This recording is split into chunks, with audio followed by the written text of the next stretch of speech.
Hey guys, what's up? It's Chili here. Got a bit of a bonus video for you guys today. I wasn't originally planning on making this, but I figured, why the heck not? We got 1,000 subscribers, baby. I want to thank you guys for all the support over the past month. This couldn't have been done without y'all. I read all the comments, so trust me, if you post it, I'll be seeing it. And I appreciate what you guys have been saying, the good and the bad. I really love the feedback that you guys have been giving me. I'm constantly learning how to be a better YouTuber, and I promise that the videos are only going to get better. You may have noticed that I'm still vacillating a bit with the style I'm going for, still trying to figure out what works and what's sustainable for me. This stuff is a ton more work than I originally expected. It's definitely given me a new perspective on what all the other content creators are doing out there. I have so much newfound respect for those guys, and I don't know how they're doing it so well. This channel is a bit of a passion project for me. I grew up with the H series. I started with Age Mythology back when I was a kid. That game defined my childhood. Actually, that game defined my life. It inspired me to get into mythology, which got me into history, which is how I got my degree. I was one of those kids that spent a ton of time playing Total War and Mountain Blade growing up, and I actually got really into the modding scene. It was actually from that modding scene that I learned how to code and do 3D modeling, and ultimately that's how I got into the games industry. I've been playing AOE4 for about a year now. Prior to that, I was really into AOE3, and unfortunately I never really got into AOE2. I kind of missed that train. So that's a bit of a knowledge gap for me. I'm not sure if you guys already noticed or not. Now, some of you guys were familiar with me before this channel. I was pretty active on the AOE4 subreddit and the forums. I started posting my civilization concepts there back during the beginning of the year after feeling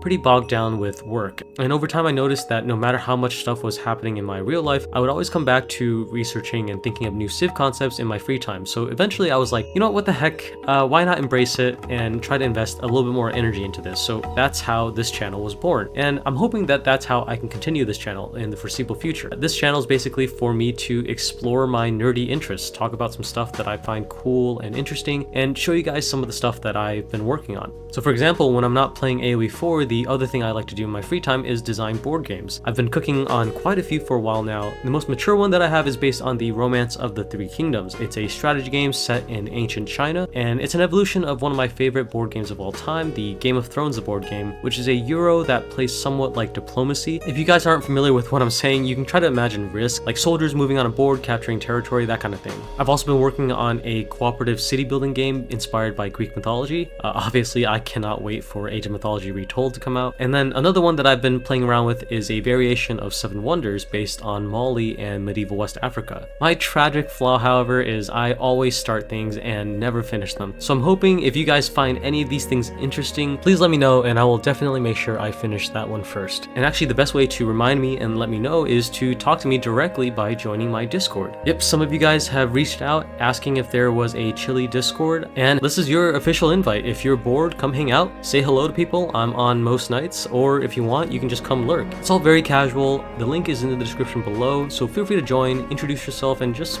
chill. Lastly, I want to give you guys a sneak preview of the next few videos I'm working on for Chili Empire. A lot of you guys have asked for historical analysis deep dives on AOE4 civs, and I just happen to have a ton to say on the topic, so the first one that's coming will be my historical and design analysis of the Malians. Additionally, I want to keep talking about my civ concepts. After the Byzantines, the Japanese, and the Danes, which are the top 3 fan favorite civs, I'm actually most excited about getting a faction like the Khmer in the game. Southeast Asia currently has 0 representation. I think that's an absolute travesty. I'm also a bit biased. I'm very proud of my Khmer concept. I think it's one of my best ones, and it could shine some light on a lot of cool, unique gameplay mechanics that would fit really well into the game. Afterwards, the devs have promised us an indigenous South Asian civ. For those unfamiliar, the inclusion of the Delhi Sultanate to represent Bharat, the Indian subcontinent, was quite controversial. The Delhi Sultanate historically was a Persianate civilization founded by Ghazis, which were essentially Muslim crusaders who came in and waged religious war on the Hindus. To be fair though, it wasn't all bad. The cultural remnants left by the Delhi Sultanate and their successor states are definitely an essential part of Indian heritage today, but it would still be nice to see a Hindu-based civ. So I came up with a concept representing the Muvantar, also known as the Tamil Kingdoms, which I'm also quite proud of, so I would love to talk to you guys about that one as well. Of course, over the next few weeks, I'll still be giving you guys preview analyses for all the new stuff that the devs are pushing out. Sadly, I don't have any insider information. I didn't start making content until just recently, but hopefully I can still catch your ear by doing some more design and history analyses on what's being pushed out. And finally, I just just want to thank you guys one last time. It's so cool to see people resonate with the stuff that I'm also geeking out on. So I want to leave you guys with something fun. I casted a couple games that my friends were playing recently. They wanted to figure out what went wrong, so I went into it hoping to find the problem and help them improve, but it was pretty bad and I got pretty animated. I cut the video up so you guys can see some of the highlights. Let me know what you guys think. If you guys like it, I can definitely do more content like this in the future. And also, for the record, I originally recorded this just for their eyes, but they allowed me to share it with you guys. I got pretty heated, but it's just a bit of fun. These guys are close friends and they all play the game way less than I do, so I definitely wouldn't expect pro level play or anything. So check it out. Hit me up on Discord if you guys want to play anything. Stay frosty and stay chilly. Okay, let's take a look at this game and try to figure out what happened. So far, very standard English start. 3 gold miners is maybe a little bit too much. I usually go 2 gold miners when I'm playing the English, but I mean, it's not too big of a deal. He's over 139 gold over here, which is probably not what he's doing, unless he's going for, maybe he wants some blacksmith technologies, but I still feel like you don't need this much gold. You can always gather that gold a little bit later. Well, oh, and he's going straight for the stone now, so it looks like Sean's going for a second TC immediately. All the more reason why he does not need all that gold right now. And he even has a guy going and mining some more gold, so I don't know about that. We do see Calvin going with the Minework Palace. I know he likes to do that.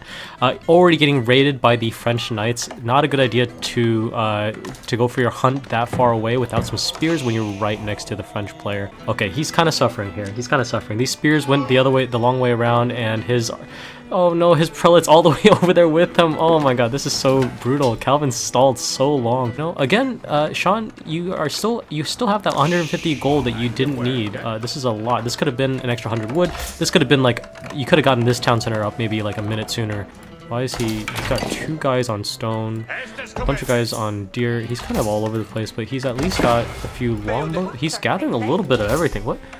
Why does Pranav do this? What is his objective here? He's got a few villagers on every single resource. I can't tell what he's trying to go for. He got the wood cutting technology. That's why he used that 100 gold on the enemy team. Let's take a look briefly at what we got on the enemy side. So we have a French player over here, a Abbasid player with 3 TCs, and then we have also another Holy Roman Empire player already in age 3, which is way ahead. Oh, he's already going for age 4. Oh my god. Okay, this player's moving fast. Actually, it's only 11 minutes. This guy, what the fuck? Wait, and he built stables? And he has prelates doing stuff? Wait, this guy's so far ahead. I guess he hasn't been threatened, unlike Calvin. Calvin's still in H2, while this guy's hitting H4. Already hit it. Oh my goodness. We have the Mongol player, assembling a bunch of Mongolai, but not really doing anything with them. This HRE player, though, hit this fucking the fastest Imperial Age I've ever seen. Oh my god. I don't even know how he did that. But it looks like he's now on the map. He's getting all of these relics. Pranav is able to... What is he doing? He's able to finally get his second TC up. Wait, so he had 2 guys mining this stone the whole time just to get that second TC up. That is not efficient. Wow, this guy, he's just standing there. He didn't even route him, but we do see an engagement coming in. Looks like the French player won't be able to get that tower up. They can take this engagement. They can win this engagement easy. This is definitely a win. Oh, and the Maginot. Maginot is going to be pretty devastating. Oh, that was actually kind of rough. A lot of spears lost for free there. Oh, okay, I like this raid coming in from Calvin on the south side. We do see Roger with an Imperial Age now. He's got these golden camels. This is looking good. Excellent raid. What Roger could do even better is get the camels in between the villagers first, so that way he can maximize the camel damage, but it looks like purple player is just completely asleep at the wheel. I'm really curious what Pranav's villager count is. It's at 58 in comparison to Sean's 101. So Sean also did 2 TC, keep in mind, so their economy counts should be very similar, but Pranav is half of where he should be. Looks like there's going to be a fight here. This is looking pretty good. Unfortunately, oh, it looks like these Arbitrateurs have a ton of ranged armor, not really taking... Oh, and then the red guys come in. This is going to be pretty devastating. There's not really an answer for this. You need to get those military units out of there. We need to see some crossbows start coming out from Sean's side. He does have a lot of resources, and he can Brookshire. He Brookshire the center. Okay, this is pretty good. Looks like they were able to kill that prelate over here at some point, but I don't know how Calvin's going to be able to deal with this kind of aggression. Oh, we even see a culverin that's just going down. That's devastating. I don't know about these longbows coming through. I don't know if this is the answer. There should have been some crossbows coming through on this side. And up north, it looks like Roger's in a pretty big position here. He's got a ton of knights and camels coming up, finding all the villagers out here. The engage is happening on the south side. Calvin is struggling. Looks like Sean is actually out of resources. He's got a lot of men-at-arms queued up, but I don't think men-at-arms are the answer here because Holy Roman Empire men-at-arms do counter English men-at-arms because they do have the anti-armor damage. Knights also beat English men-at-arms. Roger's in a pretty forward position here, able to get all of his cavalry into the enemy base, doing a ton of damage to Red, while Red is actually running around trying to do some damage down south. Again, the man-at-arms is just not the answer that we're looking for here. Meanwhile, in the middle, facing a ton of difficulty as well, Pranav is still not in age 4 yet. What is Pranav doing? What is his economy? He's at 59. He was at 58 like 10 minutes ago when I just looked at him. You know, there's a huge fight happening down south. Roger's up against 2 armies here. I'm not sure if he's going to be able to defeat this. There's so many camels coming in. We haven't seen the Mongol player. The Mongol player, I'm guessing, is not... Oh, the Mongol player already surrendered. Wait, the Mongol player already surrendered. What the fuck? Oh, it looks like the Abbasid keeps actually heal the siege units as well. I didn't know that. I don't know why Sean insists on building men-at-arms in this situation. Why is no one attacking this? This is so easy. This is so easy to raid. Somebody should just attack it. It's been doing that. Those guys have been mining this thing for like 10 minutes. I don't understand. And Calvin building his base down here is just not the answer. He needs to work with Sean to retake his base so he can rebuild this Palace of Swabia. With this Palace of Swabia, he can get his entire economy back within like 5 minutes. Keep in mind, it is a 3v4 right now, so there should be some answers here pretty soon if the other players can get their shit together. Pranav's economy is basically completely untouched the whole time. Able to now finally go to 63 villages. He was able to build 4 villagers since the last time I looked at him. Finally able to address this attack, this attack on human rights over here, where these farmers have just been mining this gold. Calvin should be rebuilding his base right now. I don't know why he isn't. Just send a few villagers there, please, because this base right here is so weak, so exposed. If the enemy looks at you in your direction, you're going to die. You don't need a trebuchet here, Sean. You have so many. You have these men-at-arms. They're super heavily armored. Their attack speed is increased by 40% within this tower range. Just fucking hit this thing. These guys would have taken this down. You don't need to wait. You don't need to wait for a single or even 2 trebuchets. You can just attack this thing with your infantry. What are you doing? Why are you wasting time? This thing legit would kill like maybe 2 men-at-arms total before you take it out. Roger building level 1 archers against these camels. I'm not sure why. I'm guessing Roger is running out of resources or something because he's floating out the wazoo. Again, I'm not sure what the obsession is with these men-at-arms because you don't need men-at-arms. Your men-at-arms don't address anything that they have here. How is he at the same villager count? What the fuck? It's been another 10 minutes. How does he still have the same villager count? What is Pranav, you're not touched. You have a guy at the top that's not doing anything. He already surrendered. I can't watch this. Okay, let's move on to the next game. Let's see if this one is any better than the previous game that we just watched. Sean's mining a lot of extra gold than he needs right now. He's at over 100 gold. This could have been wood that accelerates the second town center. Unless he's trying to go into early nights, at which point he needs more villagers onto that gold anyway. Up, is there a knight coming out? There's no knight coming out. There's no knight coming out. There's no knight coming out. He's going straight for the stone. Wait, so he mined an extra 240 gold without going for the knights. Instead, building an archer range immediately? Why do you don't need the archer range. You're not even building anything from it. Why would you waste the wood? You're just delaying your town center. Calvin loves to go for the minework palace. Roger able to get his 3rd TC up in that same time. Looking pretty good so far. No issues there. Pranav not able to get his 2nd town center up. Going... Once again, gathering just a little bit of everything. A little bit of stone. A little bit of just a little bit of everything. French knights from the enemy player running around a little bit. Threatening Calvin's position here. I do like this wall right here. This wall is perfect, completely locking down the southern side. Okay, this tower is really good. Very well defended here. Still just taking his time with that town center. I mean, you already have the stone you need. I don't know what you're doing. I don't know why you're not focusing on the wood. What are you trying to go for, Pranav? Oh, you're gathering a little bit of everything. You have almost 500 of every single resource. Okay, I will say one thing I appreciate is that you're going for the fish, but you're also going for the deer at the same time. Your fish is faster, so there's no point in going for this deer. If they attack this, you're not defending it, but if they're attacking this, at least you're sort of defending it. Meanwhile, Calvin did wall up the north side of his base, which is good. This is good, and this means his gold is going to be secured. I'm not sure why more people are not going center to secure this fish. This is a lot of free food. Oh, it looks like there was a partial wall that just wasn't partialing enough. It looks like they are going to lose quite a few pink units. Oh, he's getting hit by 2 players. Lost all of his... What? How did these guys get through?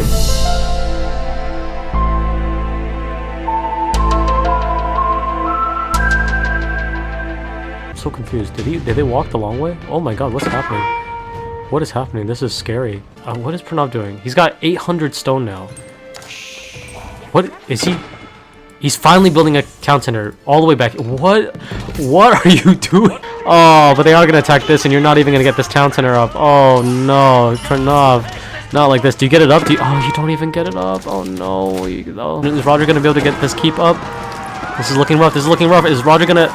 Okay, Roger's able to get his guys inside. I know Roger loves his camels, but camels are not the right answer here. They're just not. They're not going to be doing the damage that he needs to do against these archers and the spears. Maybe a handful of camels, but more like... I think he should be going to gulams, more archers. Sean is getting attacked from the orange player, who we haven't seen any activity from this whole time, keep in mind.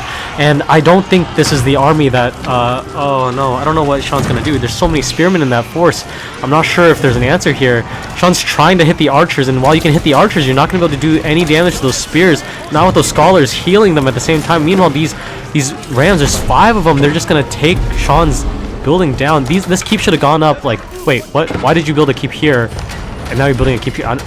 Did you build the keep in the wrong position? Okay, Roger's entire camel force taken out as expected. I mean, the enemy players got Janissaries. Like, what are you gonna do? I don't know why Roger's so in love with camels. Roger, you need to fall in love with Abbasid Gulams. Abbasid Gulams are OP as fuck. Oh no! Don't tell me these guys don't get found. Oh, but this is a hit. This is a hit. This is a hit. Yeah. Okay. Oh, that's beautiful. That's beautiful. He's not paying attention. He's not paying attention. Oh no. Oh my God, that's beautiful. Oh, that's so good. That's so good. Oh shit. Oh shit. Oh my God, just go full army of Maganos. Why the fuck not? Oh my goodness, that's huge. That's huge. That's like 2,000 resources down the drain for that player. It looks like he was able to successfully defend from the enemy player. What the fuck? What the fuck? Why are you building so many keeps? You don't need this many keeps defending your base. You already have 2 keeps over here. In fact, this is already 2 overkill, okay? This is the only keep that you need. You didn't even need this keep. You needed like a wall up in the north. And Roger surrendered? I don't think Roger needed to surrender here. I mean, Pranav had no presence. I think he still has 30 villagers. He has 17 villagers. Oh my God. Oh my God. This town center's still not up yet. Oh my God. Alright, I don't need to see the rest of this. This is too painful. If you're watching this, I hope you enjoyed it. I'm gonna upload this as a private video. But for the 4 of you that are watching this, please like and subscribe.